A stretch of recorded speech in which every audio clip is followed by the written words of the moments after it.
Spatulman.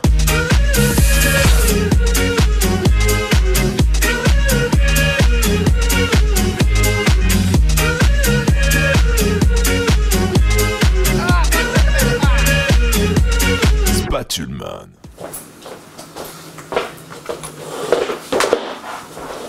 Tu fais? J'essaie de travailler sur la Chandeleur, tu sais, sur la première partie. Je voulais faire l'histoire un peu de la Chandeleur, mais à rien. Il y a des histoires d'ours, de religion, mais c'est un peu bidon. Je galère un peu. Au pire, on fait comme d'hab, on s'en fout, on prend le truc de l'ours, on invente une histoire. Allez. Alors par contre, faut que l'ours il soit un peu fou. Ouais. Et que ce soit une histoire de dingue quoi. Allez vas-y Kéké, c'est parti.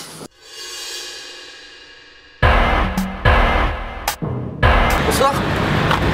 L'ours, centre-ville, homme d'affaires, rien de kitschok. Ah. Ah là, t'as cru que c'est un moulin ici ou quoi là? Allez vas-y, vas-y par contre. Par contre, environnement hostile, je parlais pas de cité, je parlais de la nature, un truc un peu plus ours. Ah, me disait aussi, ok, ça. Ah, ok. Ouais, cousin. Oh, viens voir, oh, oh.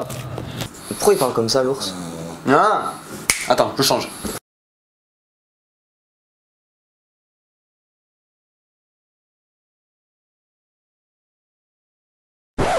Par contre, là, il faut que tu te concentres 2 secondes. S'il parle pas, l'ours, c'est pas qu'il est muet, c'est juste qu'il rugit. Un ours, ça se fait. Ça rugit un ours. On arrête. Ok, ça marche. Par contre, il faut. Là, maintenant, il faut une histoire de crêpe, c'est la Chandeleur. Donc, okay. Tu me trouves une histoire avec la crêpe. Ça roule. C'est trop rapide. Trop improbable. Beignet, crêpes, chipolata, crêpes, beignet, chipolata. 2 crêpes, s'il vous plaît. Oui, monsieur. Voilà. Merci. 2 cents, s'il vous plaît. Ah, faut que j'aille retirer. Je reviens. Par la prochaine fois. Trop stupide. Hop là, je me promène dans la forêt, y a pas d'ours, tout va bien, y a pas d'ours. Un ours. Ouais, l'ours, je vais te manger. Mais non, manger une crêpe plutôt. Ouais, je vais manger une crêpe plutôt. Plutôt, ouais. Donc selon toi, les origines de la Chandeleur, c'est un ours normal qui vit dans une forêt. Voilà, jusque là ça se tient. Qui voulait bouffer une petite fille. Qui au lieu de ça, il bouffe une crêpe. Et ça s'est passé un 2 février. Depuis ce jour, tous les 2 février, on mange des crêpes. Ah, c'est cool. Allez, c'est parti, parti. C'est cool. On s'est vraiment bien marré avec cette histoire d'ours. Bravo les gars. Maintenant on va passer à la recette de la crêpe soufflée aux fruits pour la Chandeleur. Pourquoi on fait pas une crêpe Suzette? Genre crêpe Suzette, genre Danny Briand, tout ça? Ah. J'ai entendu la tête que je mange des crêpes. Chaque fois que je mange des crêpes, j'ai la tête. Ça rigole, dis donc. Hein. Première étape, la pâte à crêpes.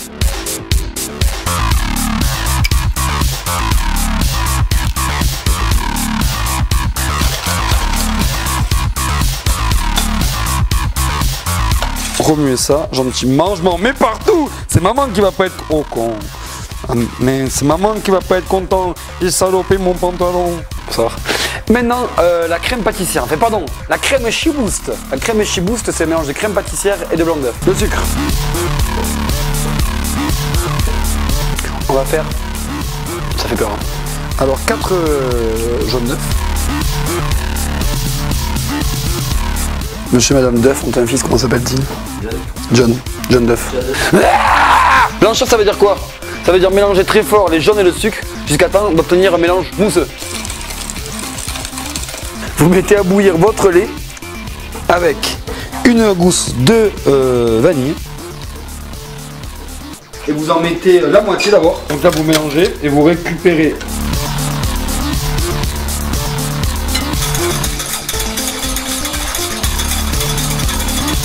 Vous voyez la crème pâtissière a épaissi.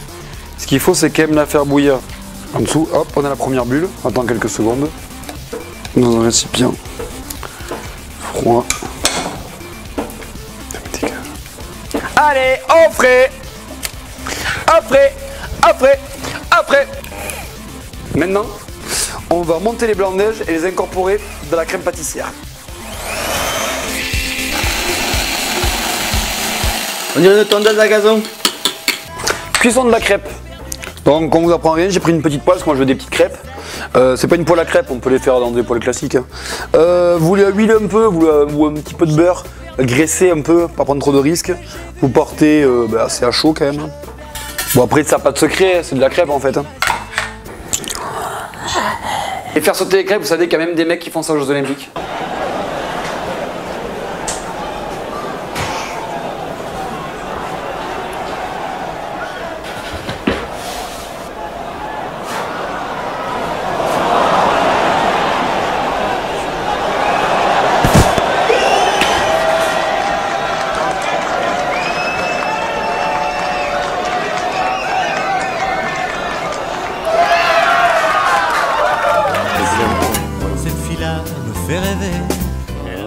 On va la faire aux fruits, donc comme je vous ai dit, les fruits que vous voulez, les fruits que vous avez sous la main.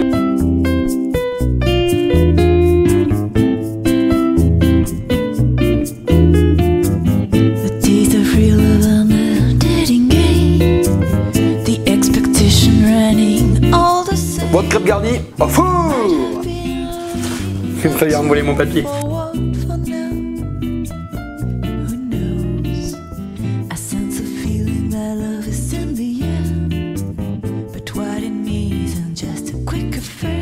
Le mélange de citron vert et gingembre en liquide pour faire notre sirop, le Canada Dry. Ouais, la boisson des héros.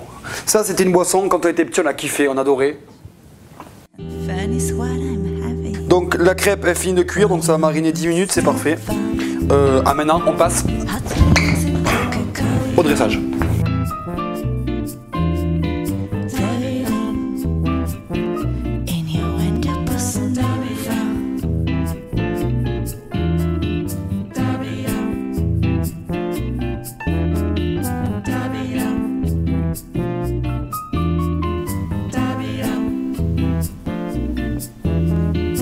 Et maintenant, on va aller voir un restaurateur fou furieux qui fait de la gastronomie avec des crêpes.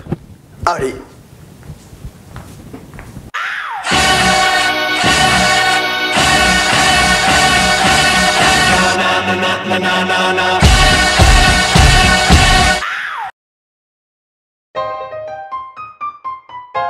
Bon alors Guillaume, c'est quoi cette histoire de casse? Le CAS, alors c'est notre ligne de conduite ici, c'est mon CAS, ça veut dire qualité, accueil, service. C'est notre fil conducteur, notre ligne rouge, c'est ce qui nous permet de... c'est notre philosophie de travail. Voilà. Alors pourquoi Crêpes Chignon? Eh bien tout simplement parce que je suis normand et que pour créer le restaurant il y a 4 ans et demi, j'ai fait une étude de marché et il ressort de cette étude de marché que le mot crêperie a une connotation péjorative dans l'esprit des Toulousaines et des Toulousains d'une cuisine cheap, pas chère, peu élaborée, filet de pêche au mur avec les crabes et bol en grès pour boire le cidre. Donc si tu veux, on passe en cuisine et puis je te présente nos 2 recettes, la dernière qu'on a montée avec Franck et puis celle au caviar par exemple, utilisant le caviar des Pyrénées, produit bio, sans conservateur, top. On y va? Parfait.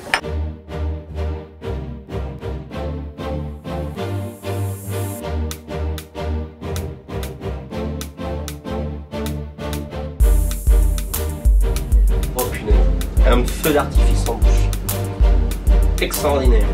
Et c'est à 1h30 de chez nous, au pied des Pyrénées. Pourquoi aller le chercher en Iran ou en Russie alors qu'on en a et bio, sans conservateur, c'est excellentissime.